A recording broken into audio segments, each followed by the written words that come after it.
soy responsable de Género WAC. Me da muchísima felicidad ver a tanta gente aquí, ¿eh? Bueno, con permiso. Gracias. Bueno, nada más antes de que empiecen con su clase del día de hoy, quería preguntarles si sí les llegó el programa. Sí. ¿El programa? Sí. Ok. Entonces ya, esos son los correos de ¿Alguien falta? Alguien está incorporando ahorita, entonces ya contaste tu correo. No me pedí el correo, puse todos los grupos que pedí. Ah, ok. Ahorita te paso la lista de los correos para que haya. ¿Alguien más falta? ¿Acaban de llegar en esta sesión? No. Ok, bueno. Entonces en el receso les voy a pedir que se apunten. Comento rápido, haciendo un pequeño balance de los alcances y de los objetivos que tenemos del diplomado. Decidimos hacer una pequeña continuación sobre lo trabajado la primera y segunda sesión. Si se dieron cuenta, todo el primer módulo es como una especie de homologación para que nos pongamos más o menos todos al nivel conceptual, al nivel teórico conceptual que queremos estar trabajando, ¿no? Y debido a ello, la sesión que tienen destinada con la doctora Marta Patricia va a quedar un poco pendiente, exactamente, pero con fines de retomar ya al cierre del diplomado. Ella va a dar parte del último módulo, no me acuerdo si es el segundo o tercer módulo, pero ella va a dar continuidad a estas cuestiones. El único interés de hacer esta homologación conceptual es la de, como les decía, número uno, que todos estemos más o menos como con en la misma tesitura, en el mismo nivel, o hacer el esfuerzo de todos estar más o menos al mismo nivel en el manejo de conceptos. Obviamente pues eso tiene sus dificultades, problemáticas también, porque siempre todos leemos e interpretamos a la vez que leemos con los recursos que tenemos. No es ninguna dificultad, de hecho es más bien una ventaja, es un beneficio para entablar el diálogo. Y bueno, ¿no? Esa era la principal cuestión de haberme encomendado otra sesión más. Y también yo personalmente, de acuerdo a la sesión pasada, a mí me quedaron algunas asignaturas pendientes de poder presentar. Y además, pues bueno, cuando uno habla mucho, ¿no? Se queda con la pequeña zozobra de saber qué impresión les causó, a ustedes qué se les quedó, qué no se les quedó, qué preguntas se pudieron construir después de la sesión, que me gustaría poder recuperar ahora. Además, vamos a dar continuidad. El programa estaba constituido en estas tres primeras sesiones por la cuestión conceptual, ¿no? Las diferencias conceptuales, discursivas de lo que es la sexualidad y el género, de las posibles diferencias entre sexualidad y género. Y mi propuesta era incluir una problematización del orden científico-filosófico, como les decía la sesión pasada, sobre, me parece, el recurso de lo que es el signo, ¿no? de la implicación del signo en los procesos de conocimiento.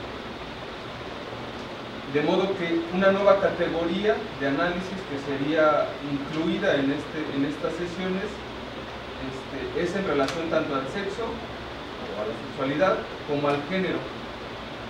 Esta categoría que se va a adherir a la discusión de la perspectiva de género, de las teorías de género, es una categoría que incluyen los que son llamados teóricos queer, o la teoría queer,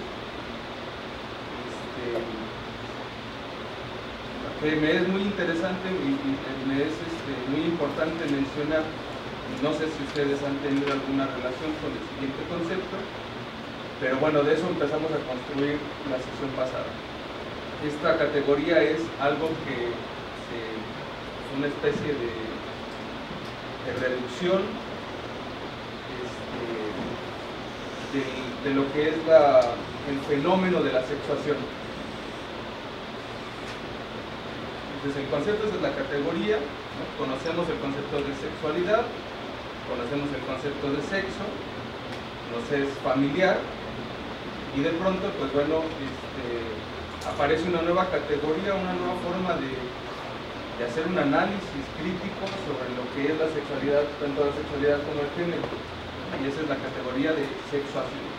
¿Alguna vez habían escuchado la palabra, el concepto, en algún texto? Bueno, me parece que entonces tenemos que hacer algunas aclaraciones terminológicas, ¿no? Ya la primera sesión fue dedicada a ver cuáles son las diferencias de sexo, sexualidad y género, ¿no? Esta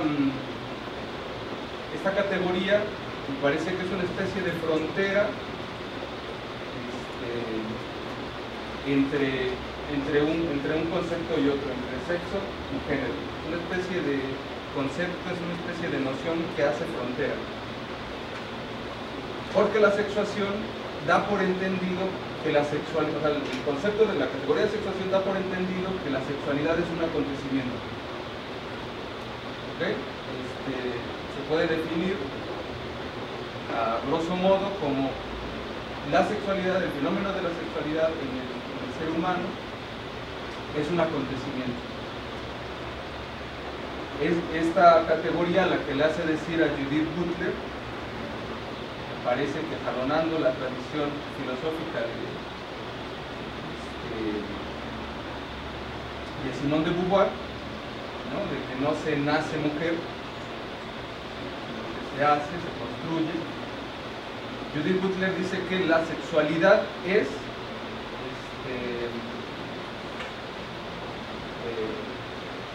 performática. ¿Okay? Me siguen, ¿no? En la idea. Y es debido a esta característica de entender la sexualidad no como un signo biológico, no como tampoco una garantía social, sino más bien que tiene mucho que ver con cómo entra uno como sujeto al entramado, a la problemática de la sexualidad. A ese fenómeno, a ese acontecimiento le vamos a llamar sexuación, ¿no? El cómo el sujeto vive, se le enraiza, cómo se arraiga a alguna de las posibles sexualidades que conocemos.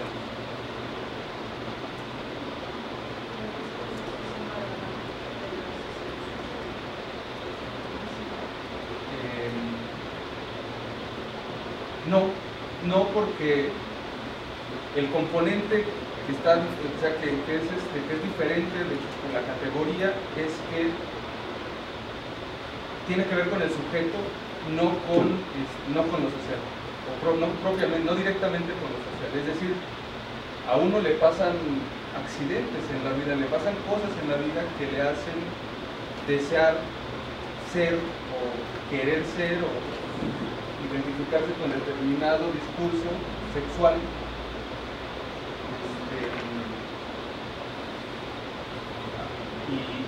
y es como una especie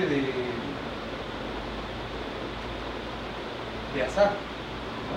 Uno entra a la vida sexual con circunstancias azarosas, ¿no?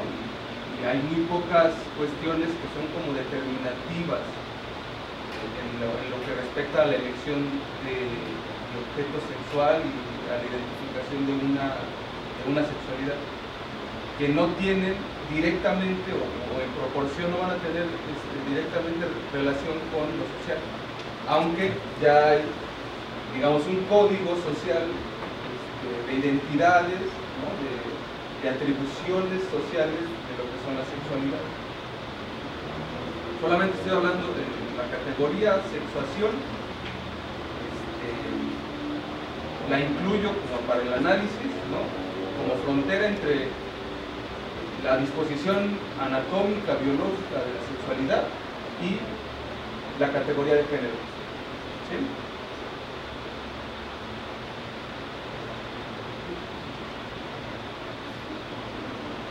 La realidad social de los sexos,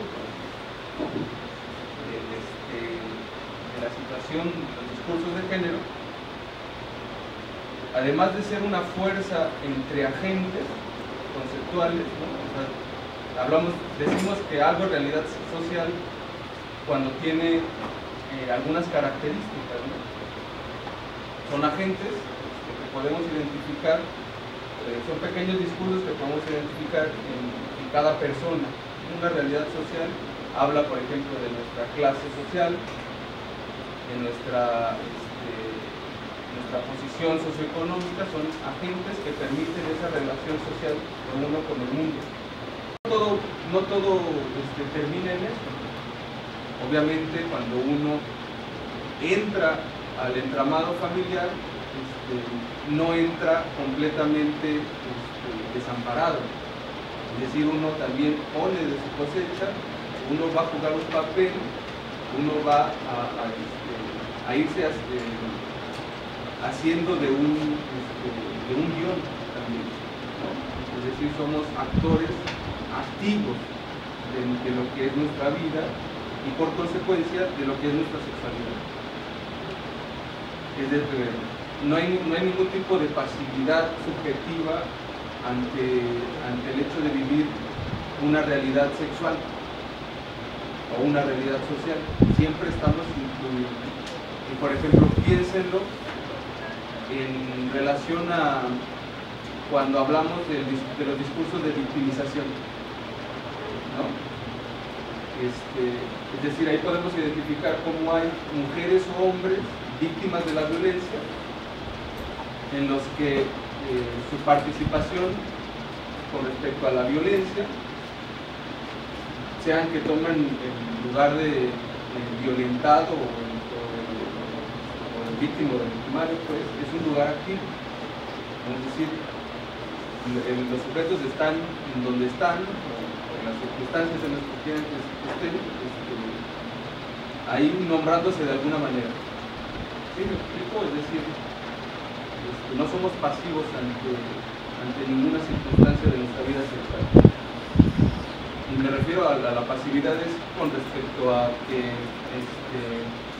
hay algo de nosotros en todas estas problemáticas sobre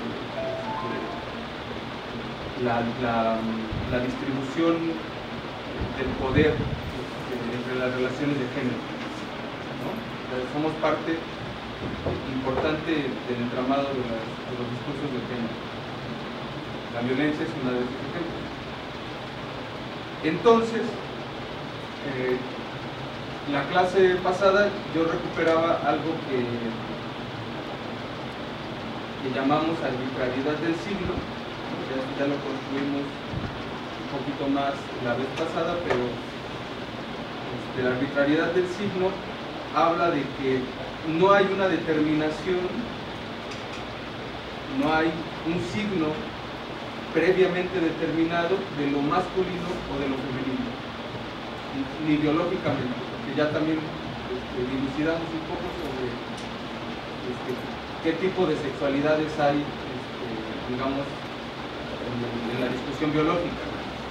Generalmente hablamos de dos, pero cuando se logró hacer a profundidad la investigación sobre las características genéticas de la sexualidad, se han descubierto al menos 22 como diferentes manifestaciones biológicas de la sexualidad, ¿no? Al menos 22 entre los que están, ¿no?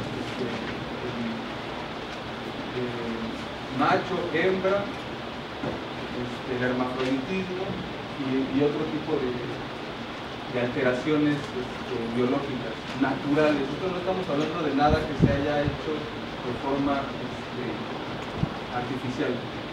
Al menos 22 subtipos, si quieren verlo así, de esta paridad, de esta cuestión dialéctica de la sexualidad biológica.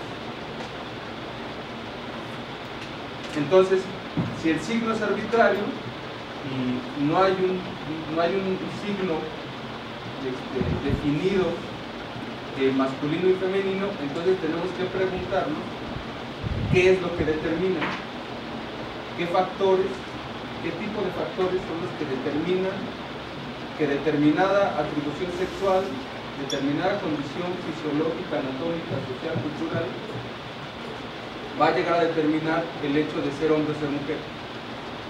¿Sí? Entonces, a lo mejor no hay ningún signo determinado, pero tenemos que preguntarnos, ¿no?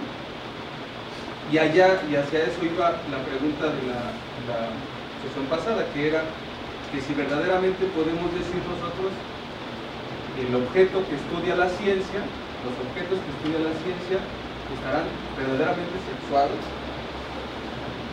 es decir, que tengan determinada característica sexual. ¿Se transmite la pregunta? Díganme si sí o si no, porque si no aquí estoy como loco. Y vamos a empezar a jugar un poco, ¿no? La arbitrariedad del signo es una proposición de Saussure para hablar de las características que tiene el signo lingüístico, para hablar de ciertas características que tiene el signo lingüístico. Ustedes saben, ¿no? Esta pequeña forma gramatical que divide en sus más esenciales factores, ¿no?, lo que es un concepto. Entonces, él al menos ve dos características esenciales. La palabra, el lenguaje, tiene un polo que es el significado,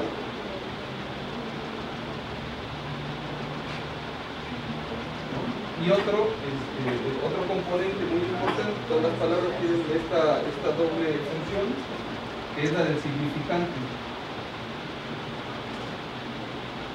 Y este es un sistema continuo en el que el significado y el significante son, digamos, progresivos, ¿no? Todas las palabras funcionan así. Por ejemplo, si yo les digo, evoco la palabra árbol, que es algo con lo que juega mucho Saussure, ¿no? Un árbol, pelotas, también nos quedan muchos ejemplos. Alguno de ustedes va a tener una imagen mental, o todos van a tener determinada imagen mental de lo que es esa palabra, ¿no? Aunque un poco diferente, todos vamos a tener una imagen de un árbol diferente, pero más o menos todos podemos saber qué es, ¿no?, poder evocarlo. La característica primordial es que hay una imagen adherida al concepto, una imagen mental que Saussure le llamó imagen acústica. ¿Sí? Ese es el significante. Y en este costado hay algo de la palabra que más bien, en lugar de ser el concepto y en lugar de ser las letritas, es una imagen acústica.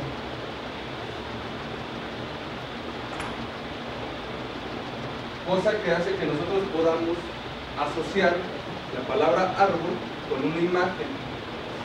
¿Sí? Es muy difícil que nosotros rompamos esta cadena significante de la manera en la que asociamos un concepto con su imagen.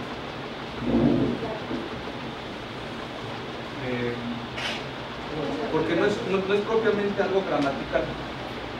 Cuando yo digo la palabra árbol, la articulación de la palabra me produce una imagen mental, una imagen que va a tener, digamos, como ecos en el lenguaje. ¿Sí?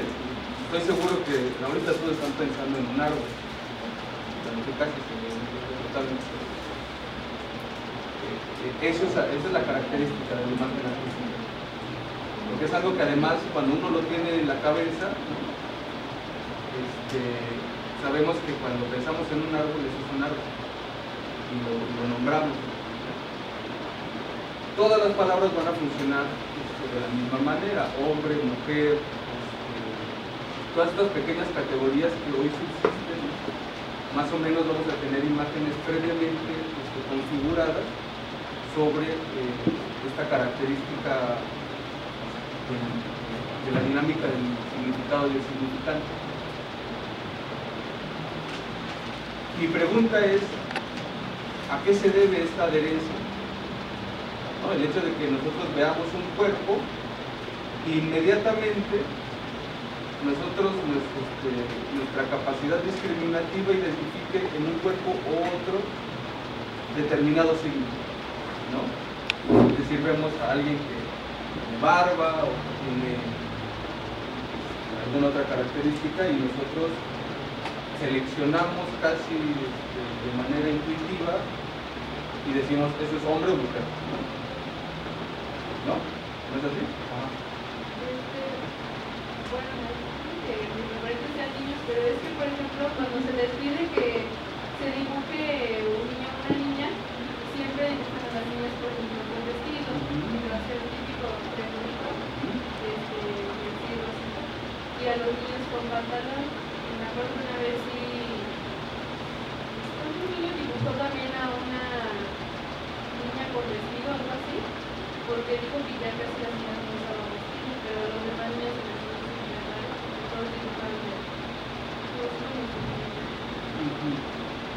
y los colores también son referentes inmediatos, ¿no?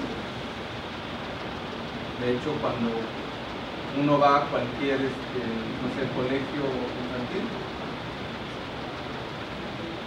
los más modernos quizá ya no, pero aún vas, por ejemplo, hace poquito fui a trabajar al colegio de los Alpes. Literalmente hay un edificio para niños y hay un edificio para niños. Un colegio multidisciplinario, donde están segregados por sexo. Y uno va al baño y como hay baños para cada edificio, hay ciertas características que tienen los baños de hombres y otras características que tienen los baños de mujeres. La primera es que uno está cerrado y el otro no. O sea, uno está completamente tapado. Tienes que sacar una puerta y ya. Y el de hombres, pues los mingitorios están a la intemperie, incluso hay algunos cuartos de baño donde hay un excusado, pero esos sí tienen puertita, ¿no? Aunque se ve, pues, cuando alguien está en el baño. Entonces, si me explico, está a la intemperie. Y lo que pensaba era, pues como hasta la arquitectura, precisamente, la forma de administración de los espacios arquitectónicos también tienen esa tendencia a proveer de ciertos signos para discriminar. Digo discriminar como en el sentido de diferenciar, pues, de hacer la diferenciación entre una cosa y otra. A mí me llama la atención esta cuestión, ¿no? Que desde chiquitines, ¿no? Alguien tenga la proclividad a elegir algún tipo de imagen, los colores y estas cuestiones, ¿no? Que ahora, pues, sí, es verdadero lo que dice esta propiedad. Ahora esto ha variado bastante, aunque de todas maneras persiste esta cuestión arbitraria de los signos atribuidos a cada característica sexual. Uno sabe perfectamente bien cuando ve el pequeño hombrecillo, ¿no? del baño de hombres y lo que parece ser también una mujer. Son signos ¿cómo les llaman? Símbolos, ¿no? Un símbolo de baño, ¿no? Entonces, unos de hombres y otros de mujeres. Pero también fíjense que se han hecho experimentos de poner a un niño, yo creo que de menos de 3 años, ¿no? Que ya camina y ya habla. O sea, si uno lo somete a elegir, puede llegar a confundirse. O sea, es decir, eso no viene culturalmente cuando uno entra en ese entramado social, ¿no? Que es la familia. Pero en primera instancia el niño no está así como configurado para saber cuál es cuál, ¿no? Entonces uno le va enseñando, ese tipo de cosas se van mostrando a lo largo de la infancia. Al discurso social, etcétera, etcétera, etcétera. Se podría decir también, para empezar, que la estructura por excelencia es la del lenguaje. Es decir, todos estamos estructurados a partir del hecho de que somos seres del lenguaje. Es decir, estamos articulados al lenguaje.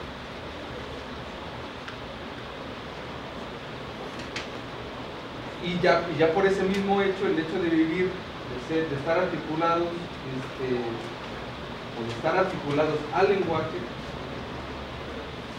con eso, con esa circunstancia, con ese fenómeno, con ese acontecimiento, la arbitrariedad del signo es algo que nos va a habitar. ¿Sí? Es decir, dice Ferdinand de Saussure, solo hay diferencias en el lenguaje.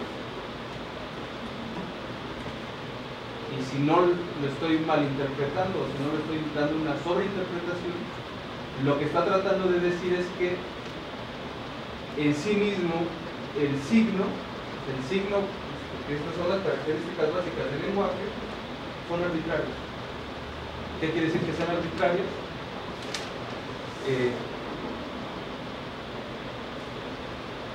Tiene que ver con que no hay nada previamente, no hay nada prefigurado para la palabra. Y el signo se puede adherir en su versión significante y significado a casi cualquier cosa, ¿no? Es la capacidad del hombre de nombrar las cosas. De eso estamos hablando. Y por ejemplo, en los diálogos de Platón, ustedes abren un poco el diálogo que se llama Crátilo, o sobre el lenguaje, se podrán dar cuenta que hay una disquisición entre Sócrates y Crátilo sobre cuál es la naturaleza de las palabras. Es muy interesante. A lo mejor estamos muy lejos para tratar de incluirlo a la discusión de género, pero están preguntándose sobre la naturaleza de las palabras. Crátilo propone que las palabras son palabras porque hay algo de la palabra que es consustancial a la naturaleza de los objetos. Es decir, que el agua se llama agua porque la palabra agua comparte una relación real con el agua, ¿no? Y así árbol, taza, mesa, silla. La silla es un buen ejemplo. Hay objetos que no son sillas que pueden servir de sillas, ¿no? Y que no los hacen necesariamente ser una silla. Entonces, precisamente por eso Crátilo propone que las palabras comparten algo de la naturaleza del objeto. Y por su lado, otro filósofo con el que estaba discutiendo esto, ahorita se me escapa el nombre, decía que no hay nada de natural en las palabras, que las palabras son convenciones sociales, ¿no? Que esas cuestiones se decidieron en un colectivo, ¿no? Yo creo que todos nosotros, en tanto que estamos en el área de las ciencias sociales, podemos estar a veces un poco más de acuerdo con esta otra propuesta, ¿no? La palabra, los significados de las cosas son atribuciones sociales, culturales, tradicionales, que además se decidieron en algún momento, ¿no? Porque nos es muy difícil ahorita poder concebir que las palabras compartan algo de la naturaleza de los objetos, sobre todo después de Foucault, ¿no? Porque Foucault nos vino a decir, una de las grandes cosas que vino a decir Foucault fue que las palabras y las cosas son dos dimensiones distintas, ¿no? En el texto de las palabras y las cosas propone Foucault que la palabra ataca la cosa, ¿no? O que la abate. Unos lo han traducido como que la palabra mata la cosa. Y vamos a tratar de seguir un poco esta idea. No es como que, ya lo dijo Foucault y ya, ¿no? Me lo creo. Pero si yo les pregunto, vamos a ver por qué puede llegar a decir esto Foucault, ¿no? Si yo les pregunto qué es esto, ustedes me van a contestar plumón. Pero si analizamos verdaderamente, no solo es un plumón. La palabra le quita las otras virtudes que tiene este objeto con todas sus diferentes funciones. Si yo les digo es un dildo, algunos querrán que los prestan. Si yo les digo que es un dildo, algunos me podrán creer o no, pero puede servir. Tiene también unas funciones, a lo mejor no las mejores, pero tiene algunas funciones de que es, ¿no? Si se fijan, hay algo del objeto que se desplaza cuando lo nombramos. No solo es un plumón, es un artefacto de plástico. Y si nos vamos a especificar así de qué está compuesto, empieza a perder las características del plumón. A eso se refería más o menos, bueno, yo lo explico así de manera rupestre, Foucault cuando dice que las palabras abaten al objeto. Nos podemos ir también ya muy intelectualmente al análisis de las pinturas de René Magritte. ¿Conocen a René Magritte? Algo que analizó Foucault en muchos textos fue esa pintura de esto no es una pipa, ¿no? Que es un dibujo de una pipa, y que el hecho de que sea una representación pictórica de una pipa hace que no sea una pipa, porque es una representación pictórica de una pipa. Pero sí se entiende esto, ¿no? Entonces, como les decía, en Crátilo se discuten estas dos tesis fundamentales sobre el lenguaje, sobre las palabras, concretamente sobre el acto de nombrar. ¿Por qué nombramos las cosas como las nombramos? ¿En función de qué y en virtud de qué? Y ahí, como una apoyatura conceptual también utilizo a Pierre Bourdieu como propuesta, un pequeño axioma que tiene Pierre Bourdieu para entender esta cuestión de la arbitrariedad del signo es que el que nomina, quien nomina, domina lo que nombra, ¿no? Además tiene mucho que ver con el abatimiento de la palabra y la cosa de Michel Foucault. O bueno, creo que tiene que ver. Ponerle nombre a algo es una especie de conquista, ¿no? Se conquista las cosas que nombramos. Tan es así que cuando nombramos las cosas tienen una función, se pueden utilizar, ¿no? Por ejemplo, Charles Sanders Peirce, el gran semiólogo, habla de que ninguna discusión sobre el lenguaje ha sido pertinente porque no nos vamos a la esencia de la discusión. Él realmente lo que dice, lo único que se puede analizar del lenguaje son en las aspecto funcional de las palabras. Si algo, si una palabra es compatible con la función de las cosas, entonces es un concepto sólido. ¿Sí? Por ejemplo, dice el concepto de dureza. Si nosotros se lo conferimos a algo que es duro y que puede utilizar por su dureza, se puede ser utilizado por su dureza, entonces es un concepto que permanece, ¿no? Entonces piénselo, imagínense decir, si algo, o sea, nosotros le ponemos a algo hombre y esa cosa tiene la funcionalidad de hombre, mujer, entonces es un concepto sólido, ¿no? ¿Se imaginan que fueran así las características? Eso solamente lo incluyo porque se han dicho muchas cosas acerca del lenguaje, acerca de la función del nombramiento y de la palabra que sirve para esta discusión. Pero entonces nosotros estamos en esta dimensión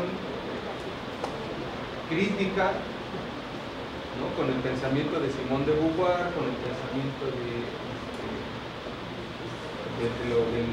revisionismo conceptual, del inicio de la obra de Judith Butler.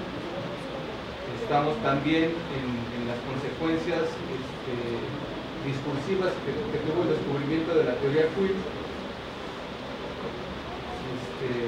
y etcétera, ¿no? Entonces, son estas, por lo menos este es el resumen, es una especie de captura de tres ideas fundamentales con las que estamos trabajando. Una es la arbitrariedad del signo, dos es solo hay diferencias en el lenguaje de Saussure, y tres, la función de la nominación o pensada así como Pierre Bourdieu el que nomina, domina. Y aquí, bueno, vamos a detenernos también un poco. No solo hay factores sociales adheridos a la situación de vivir uno u otro sexo, cosa que problematiza la proposición de Simone de Beauvoir de que uno no nace mujer ni hombre, entonces, por consecuencia ni hombre. Y que se diga que el género es una construcción social, no resuelve, o resuelve cierta parte de la problemática, pero no resuelve. ¿Qué se tiene que resolver? Y mi propuesta es que hay algo algo que no se ha incluido totalmente de los aspectos psicológicos, ¿no? Bueno, de los aspectos psíquicos y propiamente subjetivos de ser hombre o ser mujer, o quimera, ¿no? Cualquier cosa que uno decida hacer. Hay un aspecto psicológico que no ha sido abordado e incluido además en los análisis sociológicos, políticos, antropológicos de esta discusión sobre el género.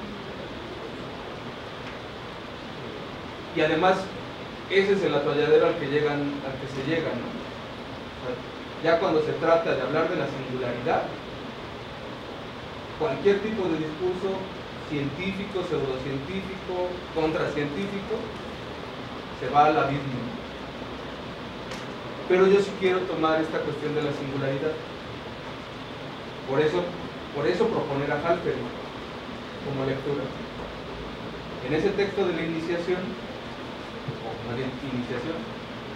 David Halperin dice algo muy interesante sobre la experiencia sexual. Él dice de la homosexualidad, por ejemplo.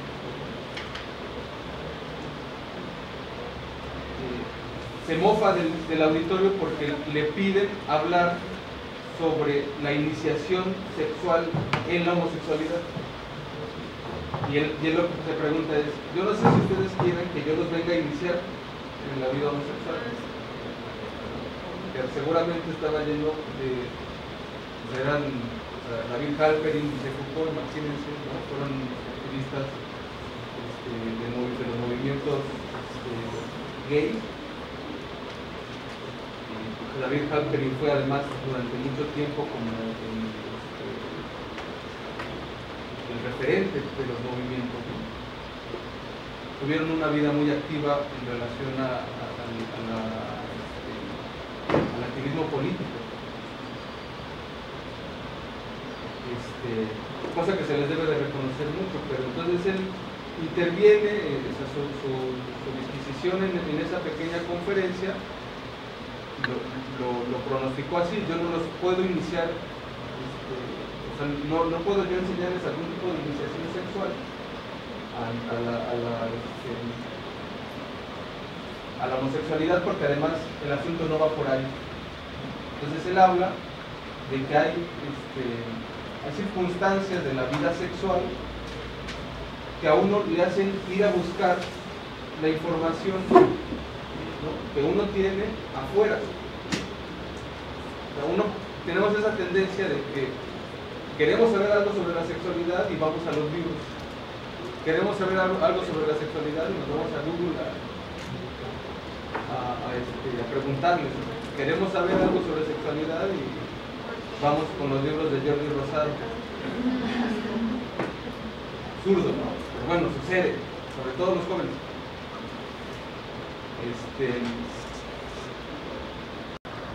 Como no viene previamente configurada en nuestra biología, entonces debe de venir con algo, debe de ser traída a nuestra realidad con herramientas, y es ahí donde se hace el enclave, la articulación, porque si con algo viene la cuestión de la sexualidad, es con el lenguaje, ¿no? ¿Están de acuerdo conmigo? Porque hay ciertas disposiciones, ciertas manifestaciones biológicas indiferenciadas. Es decir, en un primer momento de nuestra vida infantil, ser hombre o ser mujer no determina ninguna inclinación, digámoslo así, como se suele decir, las inclinaciones sexuales. Eso no está previamente configurado. Entonces con algo tiene que venir, algo te tiene que dar esa inclinación, algo te tiene que dar esas atribuciones. Yo digo que viene en el lenguaje, y si está en el lenguaje, está por tanto en la cultura, ¿no? Pero, Sí. Es que desde la vez pasada yo tengo como muchísima inquietud en eso. O sea, sí entiendo toda esta parte y creo que es bastante lógica, sí me hace mucho sentido. Pero, o sea, y esa información que tú traes, o sea, tú como psicólogo, ¿dónde está? O sea, que hay ciertas cosas predeterminadas, a lo mejor que ya tenemos, que en el camino a lo mejor pueden cambiar o reafirmarse, pero si hay una cierta información, una cierta carga genética o de información. Mi propuesta es radicalmente diferente. Lo que yo digo es que no. Aunque haya una disposición genética cromosómica, ¿no?, de signos cromosómicos de trascendencia hereditaria, ¿no?, yo digo que no. O sea, nada de lo biológico va a ser factor determinante, es decir, que va a dar punto final con la cuestión de la elección de la vida sexual. Y te lo puedo contestar tal vez así, con experiencia clínica. Cuando llega alguien al consultorio, es muy difícil que uno, o sea, es un buen ejercicio clínico que uno por lo menos se logra interrogar en un primer momento si lo que llega es hombre o mujer, ¿no? Porque se tiene la idea de que llega alguien, toca la puerta, le abre y dice, una mujer pasa. Y resulta que generalmente pues las cosas que se llevan a consulta, o las cosas que los pacientes que realmente llegan a consulta, son preguntas alrededor, en articulación con las dificultades y circunstancias de la vida sexual. Generalmente, o sea, no es una universalidad, pero es una cuestión generalizada, ¿no? O preguntas sobre el amor, sobre la desolación, sobre la tristeza y esas cosas, ¿no? Y ya que uno empieza a hacer así una especie de pequeña búsqueda, ¿no?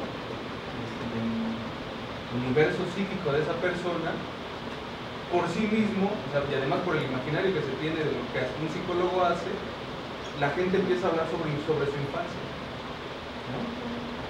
Porque se tiene la idea de que hay algo en la infancia que podemos recuperar para poder resolver esos problemas que tenemos hoy, ¿no?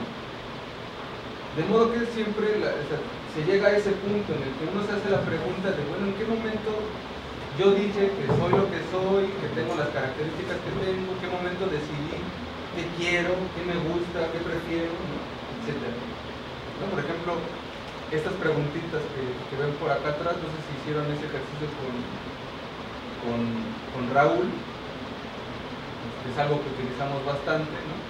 Es muy fácil, es un pequeño ejercicio en donde ponemos diferenciado, ¿no? Así, hombres y mujeres, y preguntamos qué es lo que me gusta de ser hombre o de ser mujer, y qué es lo que no me gusta de ser hombre o ser mujer. Y es gracioso porque siempre en el ejercicio todos nos quedamos así como, caray, ¿qué me gusta y qué no me gusta de ser hombre o ser mujer? Porque siempre son cosas singulares. No, o sea que a lo mejor podemos tener cosas similares, algunas características similares, pero no siempre. Y ese es el asunto, esa es precisamente la discusión con respecto a la indefinición del signo con respecto al ser hombre o ser mujer. Yo creo que no hay nada previamente configurado. Va a haber algunas disposiciones que van a ser muy difíciles de excluir, ¿sí? Pues es decir, van a generar un conflicto excluir. Les voy a hablar de dos casos, no míos ni de nadie, porque ya ahora son públicos, yo creo que los han escuchado.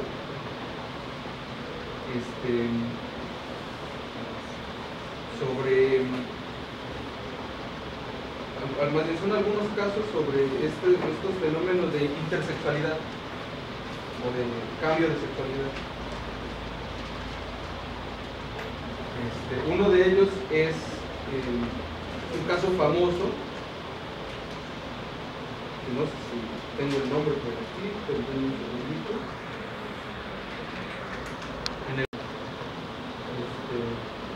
Dos hombres, y en una intervención quirúrgica a uno de los dos niños les iban a hacer la circuncisión, y a uno de los dos niños hubo un accidente en el quirófano, la incisión estaba haciendo con tecnología de láser o algo así, y le quemaron el miembro a uno de los dos niños, de modo que fue casi fue tan grave la herida que tuvo que ser parcialmente cercenado el órgano, el pene del niño. Los padres, preocupados por la situación, consultan al médico que estaba haciendo estas intervenciones, y deciden, ¿no? Como en esta cuestión de, híjole, ¿qué hacemos, no? No puede crecer, no puede desarrollarse como un niño si prácticamente lo castramos, ¿no? Y prácticamente, o sea, no hay prácticamente, o sea, cuando un órgano queda en desuso, generalmente se amputa, ¿no? Entonces estaban preguntándose los papás sobre qué es lo que podemos hacer con este tipo de acontecimientos. Entonces decidieron hacerle la operación, cambio de sexualidad, la operación de la intersexualidad, y educarla y atiborrarla de hormonas para poderla convertir a mujer, ¿no? O sea, es decir, los padres decidieron el futuro de su hija. Hay más de una sola caso como esto. Va a salir apenas una película, les recomiendo que vayan a ver, que es la de la mujer danesa, o la chica danesa, sobre el primer caso de operación intersexual. Lo voy a decir nuevamente. Se llegó a la conclusión de que los seres humanos nacen indiferenciados en términos de su sexo psicológico y se va formando la idea de ser hombre o ser mujer solamente a través de la crianza. ¿Sí? ¿Cómo se llegó a esto? Con la evidencia de los casos, ¿no? Había sujetos de este grupo de control que digamos tenían cierta inclinación mayoritaria de las características sexuales, masculinas o femeninas, que tenían ambas, ¿no? Pero había una que tenían con más permanencia.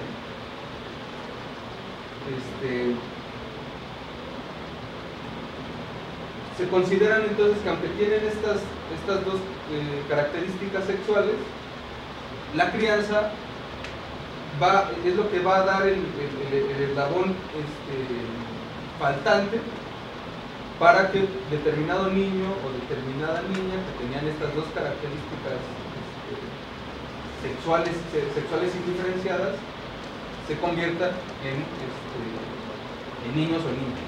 ¿Sí? ¿Se entiende?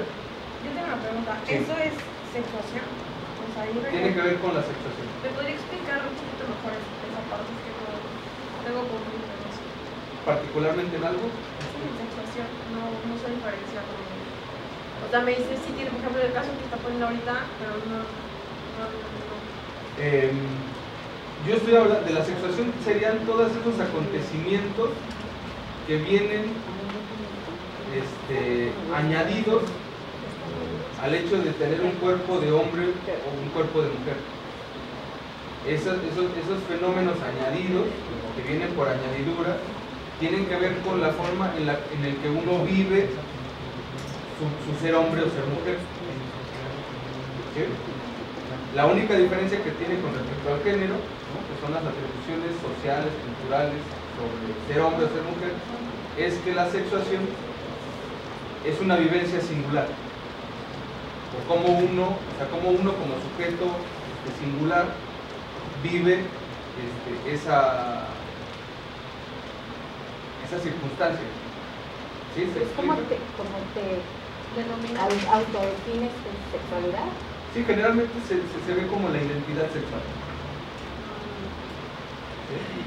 Tiene que ver con una inquietud propia, individual, singular, que no se puede decir que tengan todos como un común denominador. La sexuación va a tener que ver con eso.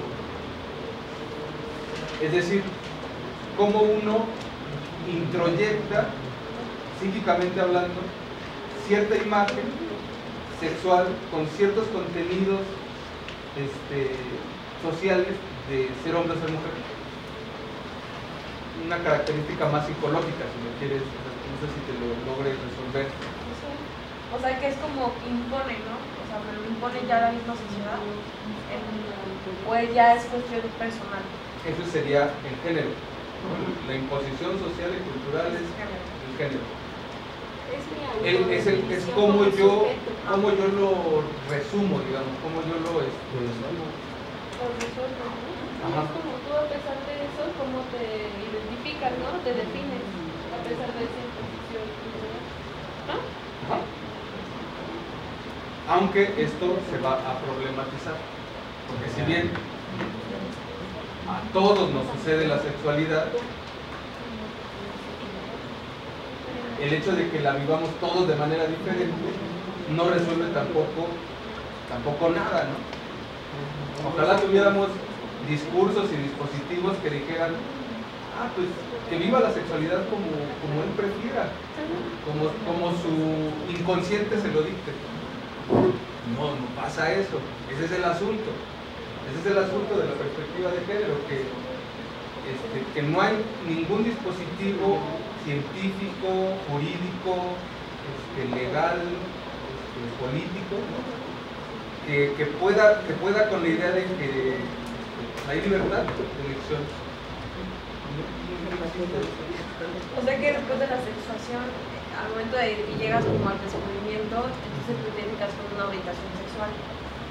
No es lo mismo, pero sí. O sea, cuando uno se orienta sexualmente, uno está ya, para empezar, de alguna manera ya pudo haber, digamos, elegido, entrecomillado, su identidad sexual. Sobre todo en esta palabra de orientación, tiene que ver con direccionalidad, ¿no? Hacia qué lado me voy más, qué es lo que me gusta más. Digamos como una especie de brújula del deseo. La orientación es eso. Lo que les estoy diciendo además es que si bien psíquicamente hay fenómenos que podemos identificar, o sea, que son aprehensibles, los problemas psíquicos, ¿no? de los conflictos interiores psíquicos que podemos identificar. Por ejemplo, la pregunta de ¿qué quiero ser de grande? Es aprehensible, ¿no? Todos lo hemos vivido. De alguna manera también nos preguntamos ¿qué me gustará más?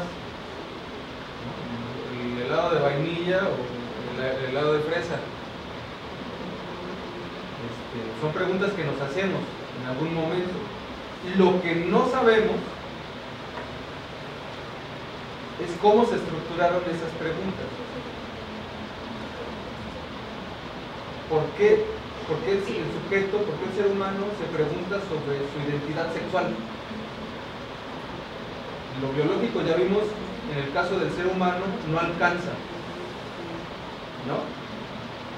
No es suficiente con la respuesta que nos da el factor biológico. No sé si me explico con la proposición. No seguimos nuestros instintos de la manera en la que unos animalitos sigan sus instintos, ¿no? Nos detenemos ahí ante los hechos, nos detenemos y nos preguntamos ¿qué quiero? ¿Cómo lo quiero? ¿Con qué características lo quiero? ¿Sí me explico? El asunto es que dudamos. ¿De dónde viene la duda? La propuesta, en la categoría de la sexuación, precisamente llama a tratar de poder dilucidar esos procesos psíquicos. ¿De qué naturaleza son esos procesos psíquicos que generan interrogantes al momento de cuando uno se identifica a sí mismo como hombre o como mujer? Entonces, a esas preguntas, o sea, si la experiencia es aprehensible, si nosotros podemos ver la pregunta, podemos cuestionarnos la pregunta, incluso la podemos decir, ¿no?, a alguien más, si eso es aprehensible, el cómo se estructuró esa pregunta es inconsciente. Lo que dice Freud, por ejemplo, es que no hay un signo diferenciado de ser hombre o ser mujer. Ser hombre o ser mujer va a depender no solamente de las atribuciones sexuales, sino, por ejemplo, de la manera en la que uno ama los objetos que ama, de cómo uno ama los objetos que ama. Utilizamos género en el idioma español como sinónimo de clase, tipo y especie. En inglés, ¿no?, que además es de donde traducimos la palabra, gender es un anglicismo, género es un anglicismo, en realidad significa sexo. Gender significa sexo. la propuesta de los estudios de la perspectiva de género es construir una nueva categoría a partir de estas características: simbolización, conjunto de ideas, representaciones y atribuciones que toman como base la diferencia sexual.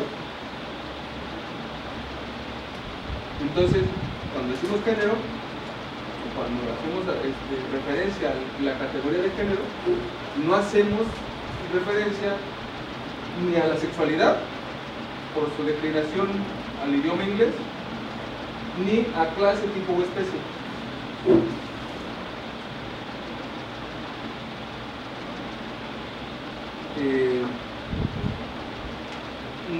El género no es solo cuestión de roles sociales previamente configurados, ¿no?, como lo hemos hablado, sino que también al utilizar género con estas características categóricas, también estamos hablando de identidades psíquicas. A eso le llamamos sexuación, las identidades psíquicas. Cuando hablamos de género, incluimos estas identidades psíquicas.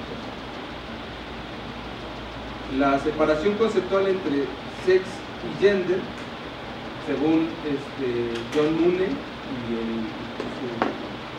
y el otro investigador, hacer esta diferenciación entre sexo y género facilita el tratamiento no solo de personas con problemas de mutilaciones o con condiciones de intersexualidad, es decir,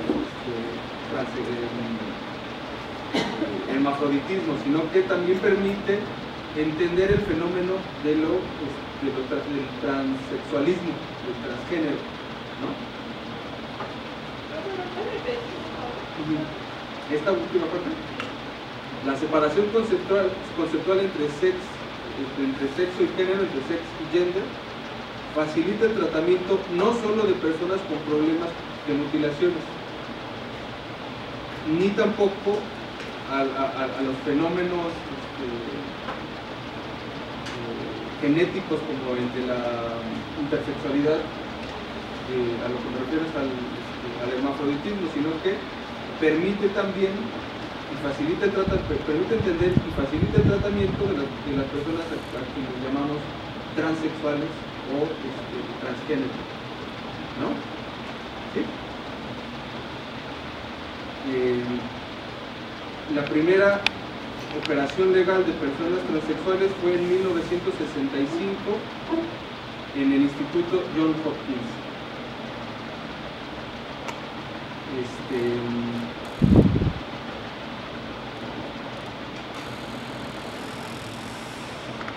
Es el debate entre la discusión de la identidad sexual por atribuciones de la naturaleza o por atribuciones de la cultura. Se intenta desentrañar la relación entre la evolución biológica y el comportamiento sociocultural para establecer qué es lo innato y qué es lo adquirido en el comportamiento humano.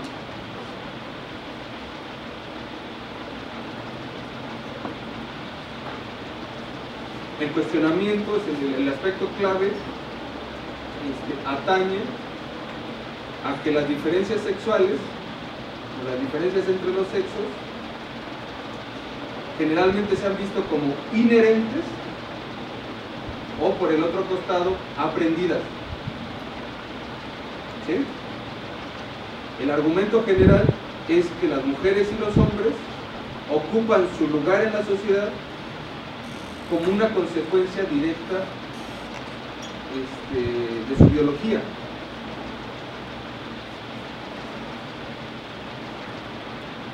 La anatomía sexual, la anatomía de la diferencia sexual se vuelve un destino, una especie de marca, ¿no? Una especie de marca, de destino, que además, o sea, a la vez que identifica, limita. ¿Sí? ¿Se entiende? ¿Me siguen? Pero la pregunta, es una pregunta que nos regala Marta Lamas, en el mismo compendio de lecturas, en donde, bueno, de la lectura que les mandaron de Judith Butler, hay un texto de Marta Lamas que se llama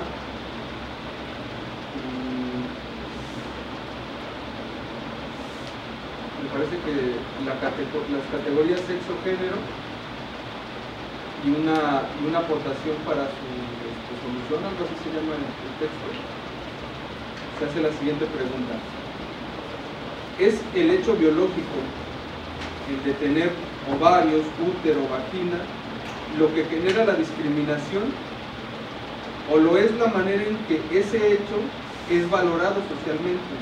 O sea, la pertenencia de las que tienen ovarios, útero y vagina a un grupo diferente del que las personas que no lo tienen. Es decir, ¿es el hecho de tener atribuciones sexuales femeninas lo que permite la discriminación?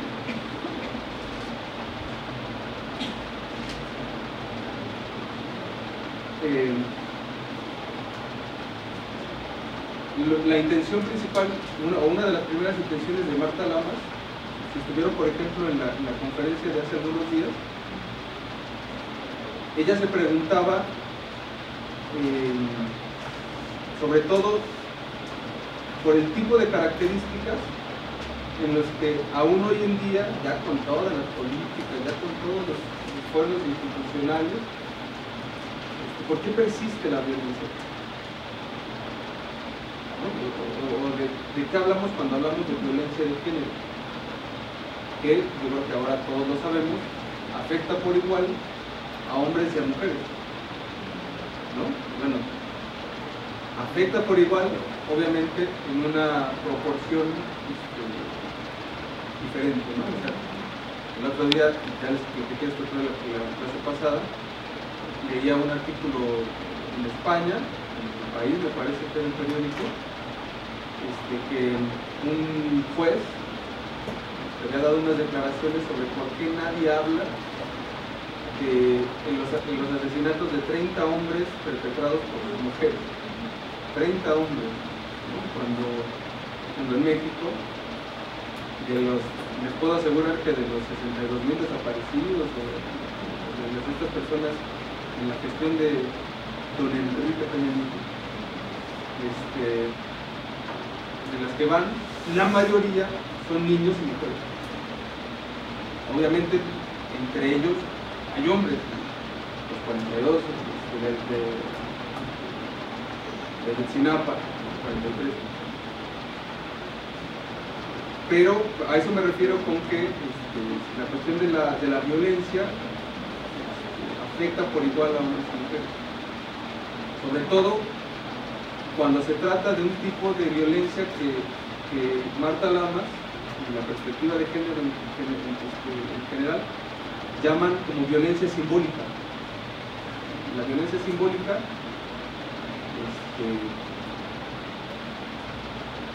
es esa circunstancia en la que se da por entendido que debido a la determinación biológica, ¿no? la diferencia que marca el límite que marca la diferencia sexual, la diferencia de las atribuciones biológicas, eso ya de por sí va a causar una distribución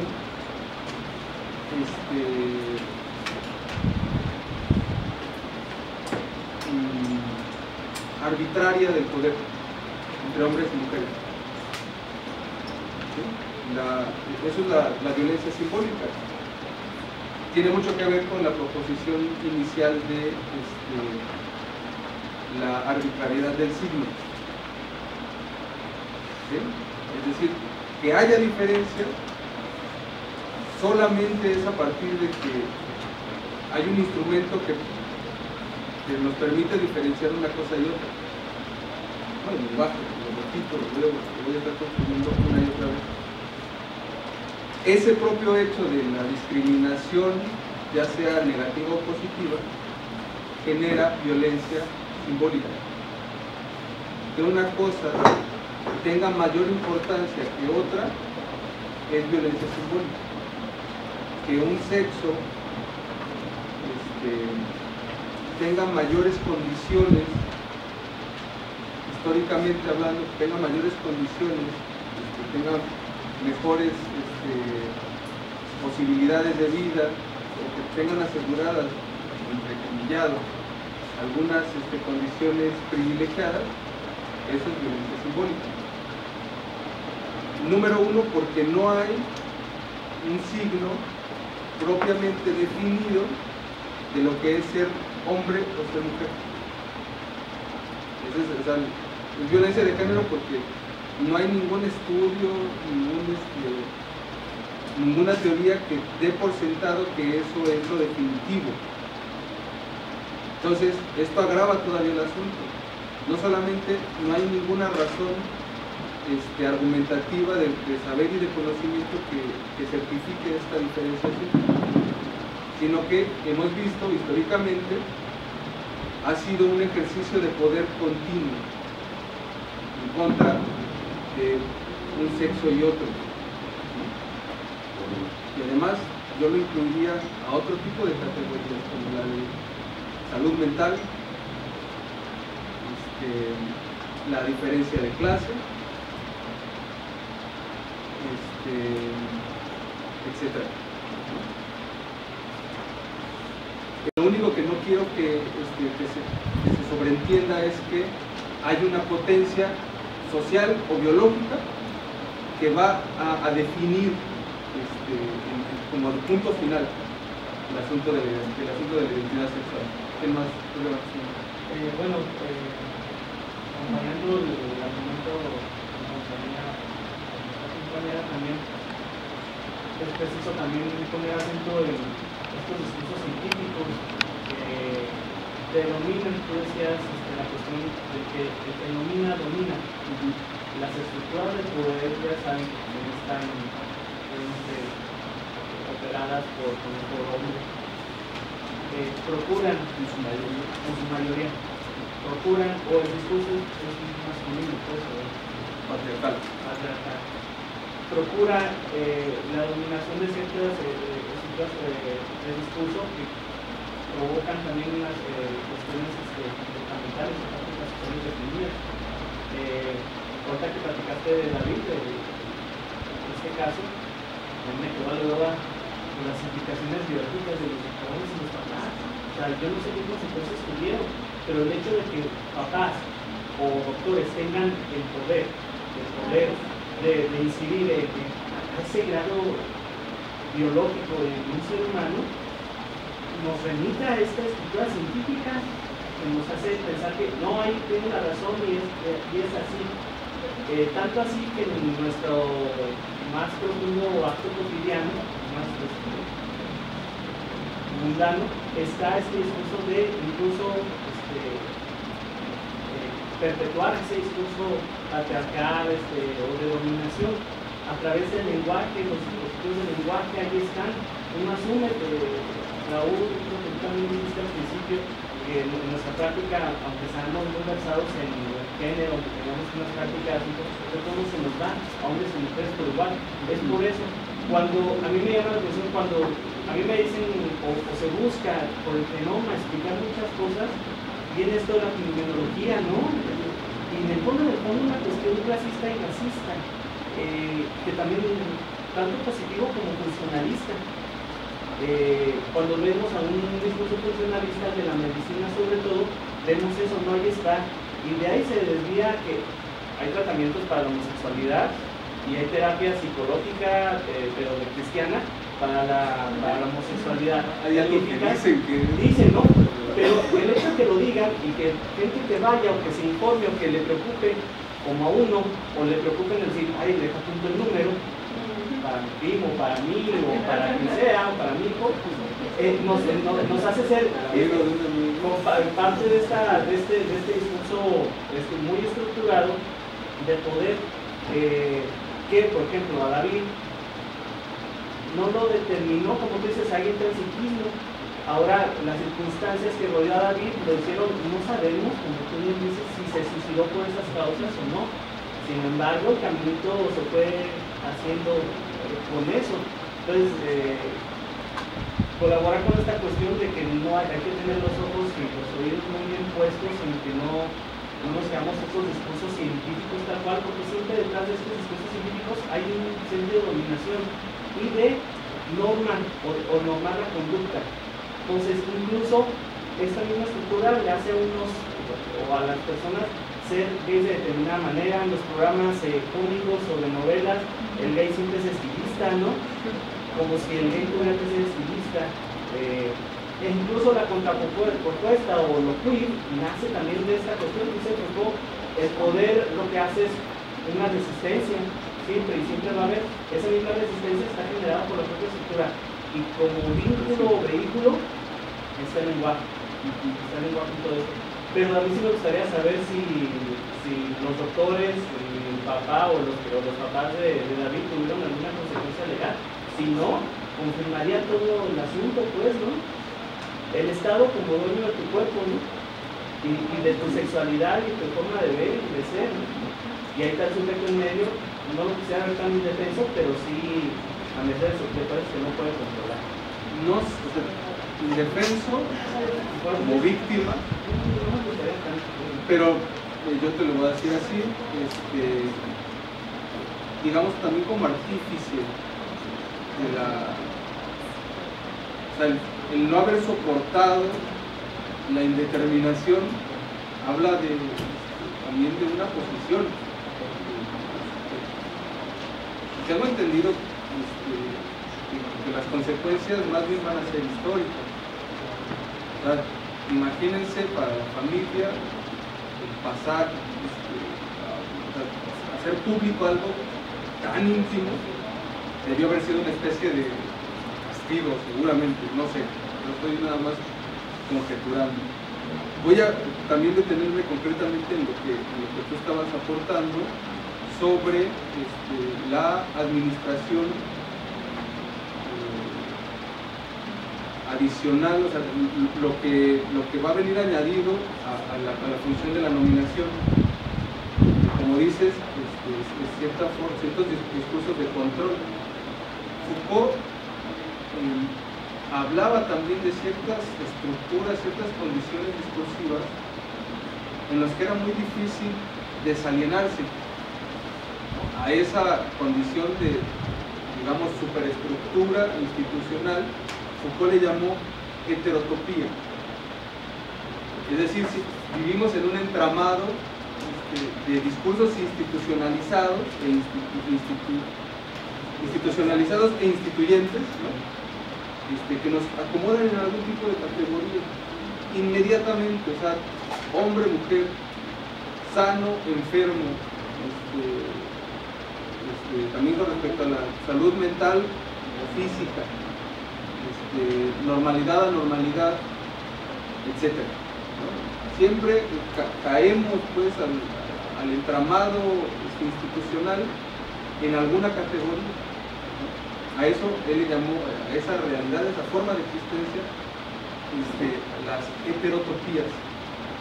Cosas que van a jalonar nuestra existencia y van a atravesar nuestras prácticas, nuestros cuerpos, nuestros pensamientos, nuestras prácticas de cuidado, nuestras prácticas de adquisición de conocimiento, nuestro cuidado corporal.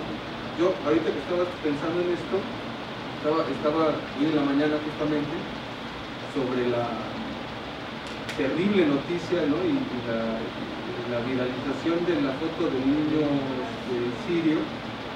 Muy lamentable tener que hablar de eso, pero hay que decirlo. No sé si vieron, la Jornada publicó un comentario que hizo algún funcionario, no me interesa tanto decir de dónde, pero que dijo que esa tragedia se debe a la codicia del padre, que haya perdido a sus hijos en el desplazamiento cultural se debe a que el padre codiciaba otras condiciones económicas. Eso, díganme si no, es más bien fascismo, ¿no? Porque, o sea, sí, el discurso neoliberal nos hace pensar y adoptar el discurso neoliberal implica el tener que ser competitivo, el tener que ser emprendedor, pero cuando entonces uno se propone verdaderamente, o sea, supongamos que el padre quería ir a otro país para ganar más, no me parece un deseo ilegítimo según las políticas neoliberales, pero algo le sugiere a este personaje que no tiene otro calificativo más que estúpido, ¿no? O a otros más, iba a decir hijo de puta, pero estamos hablando sobre perspectiva de género. Es una pequeña, el hijo de puta es una categoría especial para los fascistas.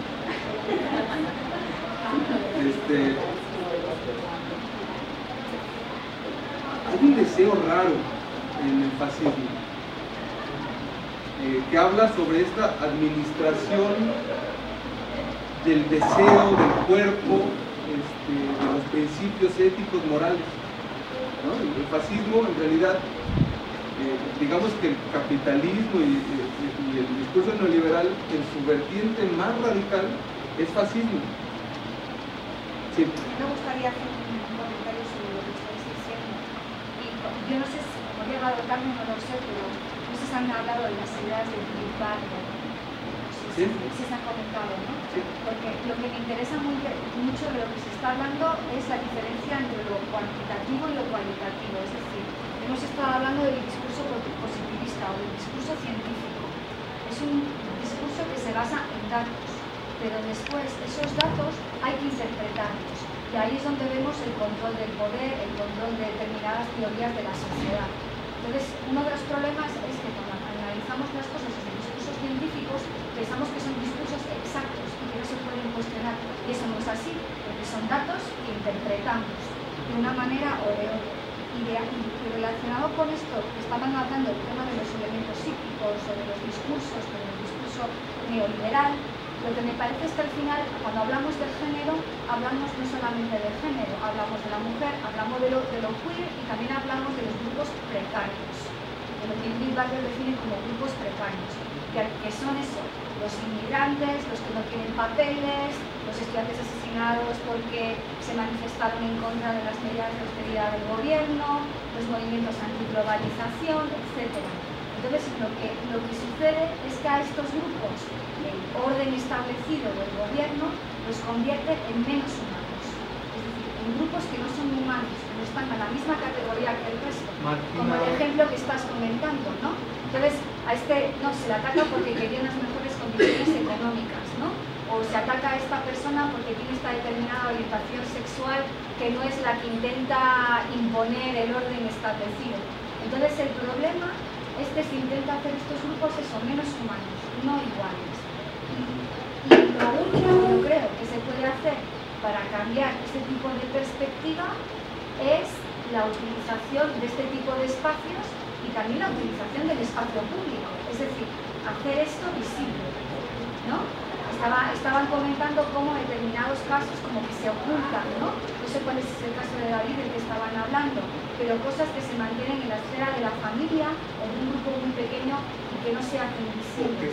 Hacerlo visible es elemental, porque si un grupo no se hace visible y no se manifiesta, no pide sus derechos o dice que está ahí, nunca se va a poder cambiar esa situación, porque nunca va a poder ser incorporado al pensamiento del resto de la sociedad para que se altere su manera de pensar. Sí. A mí me interesa ver cómo generalmente, por ejemplo, las autoridades visibilizan los crímenes, por ejemplo, los feminicidios en Querétaro, todos están categorizados bajo una noción jurídica que es crimen pasional. es una cuestión hasta casi objetiva. Esta categoría permite clasificar cierto tipo de crímenes, sea perpetrados por hombres, mujeres, grupos, como sea quien sea, espacio, ¿no? No puedes ir al arbolito y ahí como naturalmente sería, ¿no?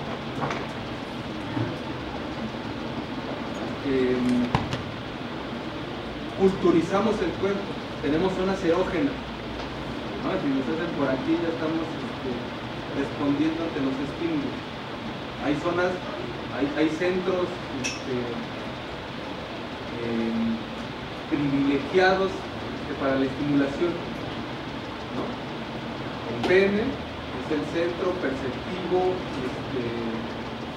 erotizado en el cuerpo del hombre, y en el cuerpo de la mujer hay otros cuantos más. No es exclusivamente, pero por excelencia son esos, ¿no? Los centros. Yo tengo una duda. Sí. ¿Se podría decir que dentro de estos grupos también existe una clase de simbolización? Precisamente son erógenos porque están simbolizados. Pero, ¿cómo lo simbolizan? Generalmente los orificios del cuerpo implican también un intercambio, o cierta especie de comercio, ¿no? Por ejemplo, el ano, ¿no? La retención o no de las heces fecales. Una de las primeras formas de llamado a la madre, por ejemplo, estoy diciendo una cultura culturales, el niño se cagó, hay que cambiarlo. Y además medio regañarlo, ya te dije que a esta hora o algo así, ¿no? Y el niño pues digamos se empieza a acostumbrar a ese tipo de intercambio. Incluso hay un atesoramiento de ese tipo de intercambios simbólicos entre la madre y el niño, no solamente el seno, también la caca propiamente. Suena feo, perdónenme, pero es parte de eso, ¿no? Hay un atesoramiento de eso. Sí, porque ni siquiera te produce asco. O vieron la película, ¿alguien vio la película Tenemos que hablar de Kevin? Sí. Era una lucha de poder el tema del control de esfínter. No es, o sea, no vas a imponer tu deseo por sobre mi deseo. Hay una relación ahí bastante furiosa entre la madre y el niño. Esto no es una forma de relativización de la relación madre-hijo. Simplemente estoy hablando como un contexto de un caso específico, ¿no? O sea, suele pasar, sirven de intercambio. Todas las secreciones del cuerpo, que por cierto casi todos los orificios del cuerpo tienen secreciones, ¿no? Hay un intercambio, hay una garantía de intercambio, cierta economía simbólica en esas en las secreciones. Precisamente eso es lo que primero se simboliza, ¿no? Ya que hay un garante simbólico que puede ser el excremento, el enojo, lo que ustedes quieran. Eso se simboliza, ¿no? Y precisamente los centros, las zonas erógenas están como configuradas alrededor de orificios, precisamente en los que hay algún tipo de intercambio. ¿Me explico?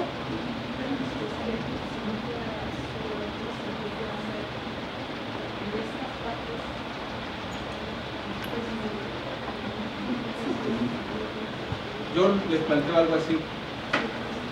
En casi todas las penetraciones animales hay dolor, no hay placer. O sea, todas las penetraciones animales, piensen en dos perritos que se quedaron pegados, que cuando se pegan es garantía de que hubo inseminación, digamos. Ya que si se quedaron pegados es seguro que va a haber ahí perritos, o incluso entre perros del mismo sexo, ¿no? Ahí no hay placer, ni displacer propiamente. Hay un incremento de tensión que podemos asociar al displacer porque me duele al perro, ¿no? En el humano, pues no, número uno, ni siquiera está el proyecto de tener que reproducirse, ¿no? Es decir, hay algo más, hay un agregado a la cuestión de la complementariedad sexual, de la penetración, que es el hecho de sentir bonito, ¿no? Sentir rico, pues, sentir placer.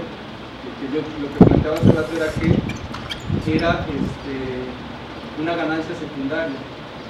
Eso quiere decir que tiene que haber una ganancia primaria, ¿no? Si ustedes ven cualquier tipo de escena pornográfica, en realidad estamos viendo una escena de dominación.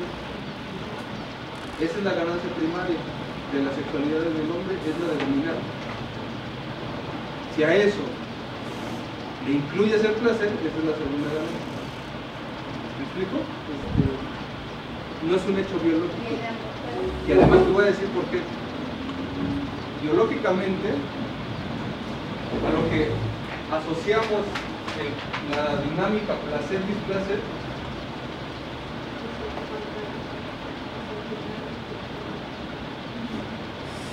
se lo atribuimos a estados orgánicos. ¿Sí? Por ejemplo, si hay incremento en la tensión orgánica, hay un incremento continuo, por ejemplo, hagan la prueba, acaríciense lo más sutilmente que puedan una sola zona del cuerpo y no pasa demasiado tiempo en el que empieza a ser molesto, ¿no? Si está uno así, en una parte particular del cuerpo, y si se sigue incrementando esa tensión, es decir, que no hay nada que la cuarte, que la quite, que la termine, empiezas a sentir lo que llamamos displacer. Entonces, al incremento de tensión orgánica lo asociamos con el displacer. ¿Okay? Displacer. A la resolución, a la cancelación, resolución o al decremento de esa tensión de órganos, es decir, que baja la tensión o se resuelve completamente, la asociamos con el placer. Por ejemplo, un orgasmo. Un orgasmo es un bloqueo fisiológico, o que se incluye lo fisiológico, es una forma de bloquear el incremento de la tensión. Podríamos llegar a morir si un acto sexual perpetuado, digamos, se puede llegar incluso hasta la muerte. La muerte psíquica, es lo que en español suena más bonito. ¿Sí, no? El orgasmo, digamos, es esa forma de resolución, de coartar el incremento de tensión, y además es radicalísimo, ¿no? Es así, completamente opuesto al incremento de tensión. Es una liberación total de energía, precisamente como una olla de presión, ¿no? O sea, está creciendo la presión interior, corporal, digamos, incrementos de tensión, ¿no? Y de pronto hay un punto de fuga, ¿no? La olla de presión se bota, ¿no? Y a eso es a lo que asociamos el placer.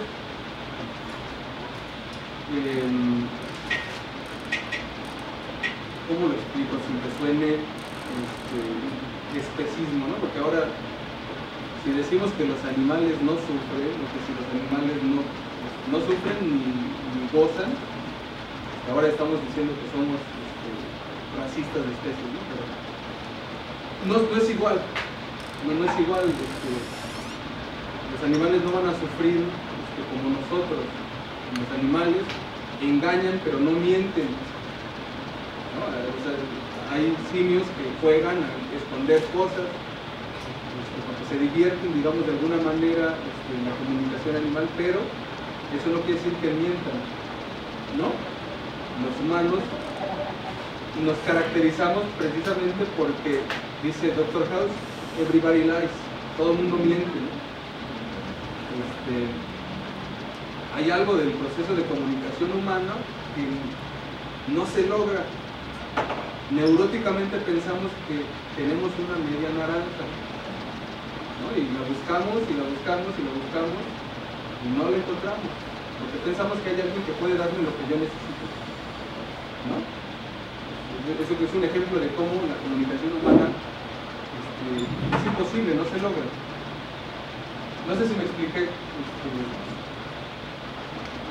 Biológicamente no hay nada que garantice que el acto sexual, propiamente garantice placer. ¿Sí? Entonces, para mí es muy importante la dimensión del cuerpo. Parece ser que ahí está algo, hay un remanente de los discursos de la teoría queer, como les decía, en la perspectiva de género, el feminismo, ¿no? Hay algo que queda pendiente de analizar sobre el cuerpo. Heráclito, por ejemplo, estamos hablando de filósofos de antes del siglo IV a.C., hablaba de que hay cierta consistencia del cuerpo, al que le decían bios, una consistencia del cuerpo, lo define así: bios es el arco de la vida, es decir, somos una especie de puente, el cuerpo es una especie de puente, de un arco en el que transita la vida. Su obra, es decir, para lo que sirve el cuerpo, es la muerte.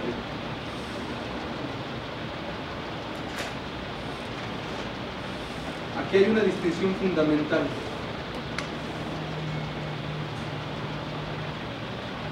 Vivimos para morir, va a decir, vivimos para la muerte, dice Schopenhauer. Aquí hay, les digo, una distinción. En el caso de los hombres, del ser humano, hay noticias de la muerte. ¿Sí? Una diferencia, también otra vez lo repito, con respecto a la naturaleza biológica de las otras especies, es que nosotros vemos, o supimos, logramos anticiparnos a la muerte.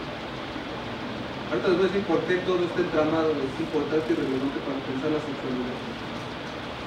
El hecho de porque morimos nos permitió escribir la historia. Díganme si sí o no.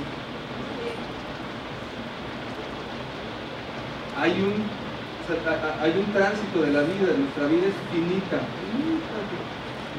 Nos terminamos. Somos perennes, perdón, no somos perennes. Acaba la vida. Entonces, el haber identificado la muerte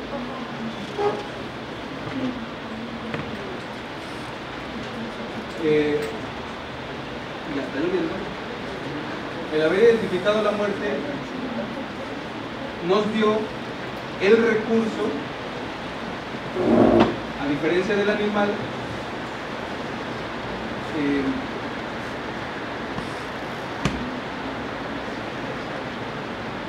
lo que creo es así. George Bataille lo trabaja así. Había tres condiciones, tres acontecimientos relevantes para el hombre: la muerte, el erotismo y el lenguaje.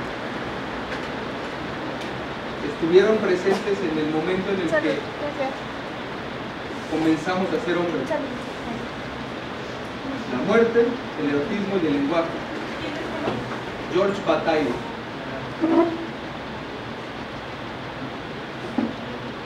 Entonces, al sujeto humano, al ser humano, le orienta, es orientado por su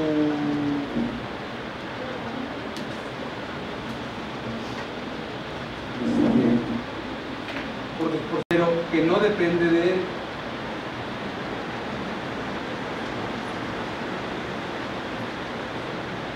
La sexualidad entonces es la manera en la que el sujeto integra experiencias exteriores al cuerpo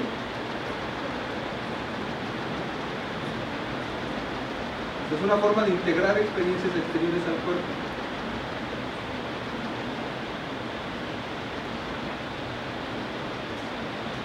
Esto es una especie de pasaje de lo animal a lo cultural. La sexualidad es una especie de pasaje de lo animal a lo cultural.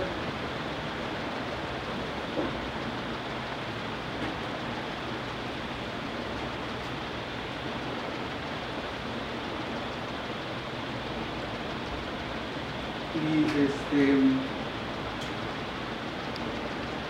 precisamente por ese pasaje, es decir, el haber cambiado el innatismo, el instinto, nos convierte, o sea, como seres sexuados, orientados por la sexualidad y la muerte, nos hace ser seres deseantes.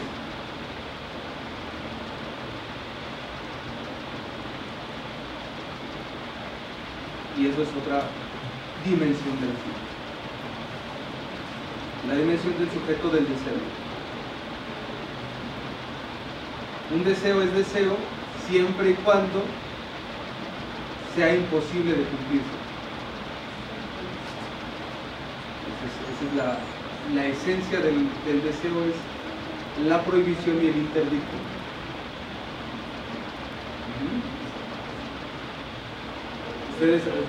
Es casi como una regla psicológica de que prohíbele algo a un niño y casi es seguro que lo va a desear. No, casi seguro. ¿Por qué creen que uno le compra un juguete a un niño, ¿no? Y no le prohíbes el juguete, no juegues con la caja? Generalmente destapan los juguetes y les interesa más la caja que el producto. Porque le dice uno, no, con eso no se juega, es una caja. Y el niño va a preferir la caja. Se dice que la primera ley está escrita, o lo que es considerada como la primera ley, está escrita en el Código de Hammurabi, ¿no? Que es una gran piedra en donde están escritas ciertas normativas o reglas sociales. Está escrita la ley del talión. ¿Cuál es la ley del talión? Es una ley que administra de alguna manera la forma en la que nos relacionamos los seres humanos. Solamente estoy tratando de demostrar que las prohibiciones tienen como objetivo que podamos vivir culturalmente hablando. Yo creo que la primera ley de la vida fue la prohibición del incesto. También la prohibición del parricidio o del asesinato del semejante, ¿no? La ley de prohibición del incesto, digámoslo así, fue lo que nos permitió vivir la estructura cultural, ¿no? Particularmente la estructura familiar, ¿no?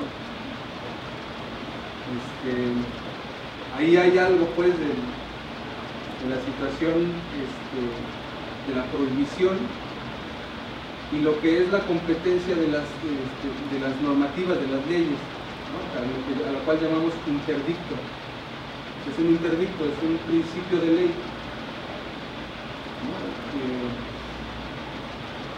Hay ciertas competencias de una ley, eso es un interdicto, ¿no? Por ejemplo, la de prohibir las relaciones consanguíneas, ¿no? Entonces, por jurisprudencia legal, ¿no? Si tienes relaciones con algún familiar, estás incurriendo en una de las más fuertes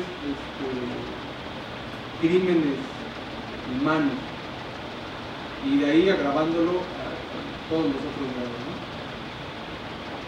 Esas fueron las primeras leyes que permitieron la cultura. Entonces estamos en una dificultad, en una contrariedad, en una posible contradicción. Somos sujetos deseantes, precisamente porque pasamos de lo animal a lo cultural, pero somos deseantes porque se nos prohíbe. O sea, se prohíbe la consagración de esos deseos que vienen, porque están arraigados al cuerpo, pero no son solo eso. Porque vivimos culturalmente, tenemos esos deseos. Ahí está la contradicción.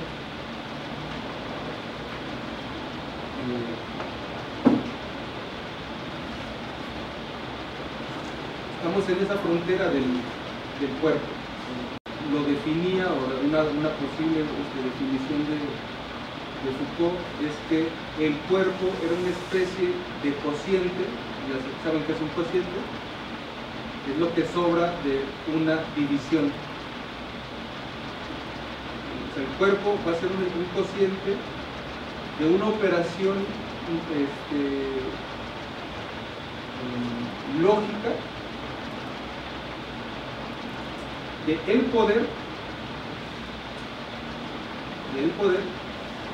con la verdad. El cuerpo es el cociente, es decir, es el sobrante de la operación entre poder y verdad.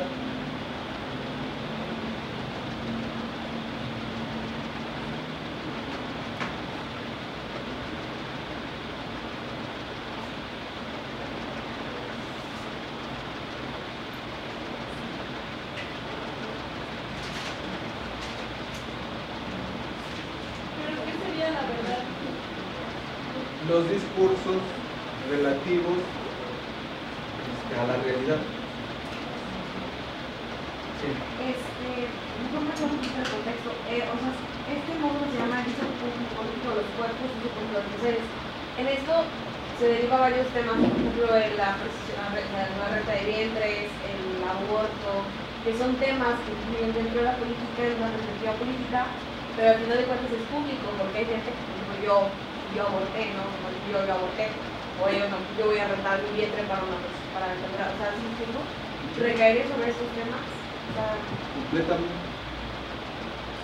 O sea, si yo les vengo a hablar de aborto, parcializo lo que puedan llegar ustedes a opinar sobre los temas, pero precisamente estos discursos de poder, estos discursos de control, estos discursos administrativos del cuerpo y los placeres, son los que venimos a cuestionar aquí. No solamente administran, sino que también criminalizan, ¿no? El hecho de que una mujer decida sobre su propio cuerpo está atravesado por el discurso institucional religioso. No solamente religioso, sino que además hay leyes que se adhieren a este tipo de lógicas de control, ¿no? Como en 2009 se hizo un ajuste a la ley, a algún artículo en el que permitía y criminalizaba, protegía la vida y criminalizaba a la mujer, ¿no? Por parte de ciertos cúpulas de poder conservadoras. Durante 3 años hay casos de hubo alrededor de 5 mujeres encarceladas, casi todas adolescentes. Hoy no se resuelve. Hoy, es decir, 7 años después, o sea, mujeres que están en la cárcel por asesinato, por haber abortado. Y sí, precisamente, todo el discurso que se organiza alrededor de una idea específica de cuerpo es utilizado como poder, ¿no? Si se fijan también en la relación de poder y verdad, está el saber, no solo el cuerpo, sino que haciendo una especie de semblante, está el saber, por ejemplo, el saber universitario.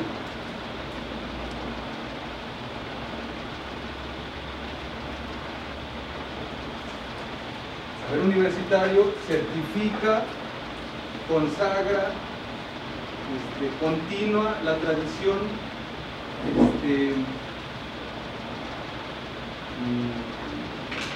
científica, ¿no?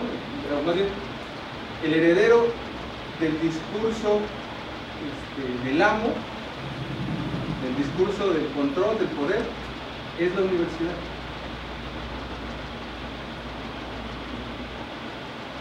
Estoy hablando de cosas medio raras.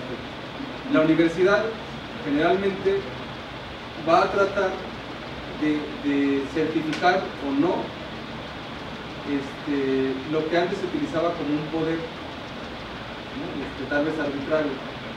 Por ejemplo, se estudia qué tipo de neurotransmisores y qué tipo de estructuras cerebrales neurológicas intervienen en el ser hombre y ser mujer, ¿no? Entonces te dicen que algún tipo de neurotransmisor, por ejemplo olvidé el nombre, hay un tipo de neurotransmisor que es el que interviene en el placer, ¿no? La serotonina, ¿no? Replican estos discursos de explicación de la verdad y de la realidad, saber universitario. No es lo único que hace la universidad, pero quiero que veamos así, de ese modo también analicemos los discursos de la verdad científica. Precisamente en estos temas polémicos sobre el aborto, sobre el poder de decisión, el derecho a decidir, pues, hablan de una de esas coyunturas entre el saber y el poder, entre la verdad y el poder. Mencionaste otros. Bueno, iba a hacer un paréntesis, porque fijado esto en una materia internacional, el maestro menciona que en Holanda legalizan un partido de pederastía en el cual pues incluye política y placer, ¿están de acuerdo? Entonces hubo una ola de crítica y el partido se aprobó con la intención de generar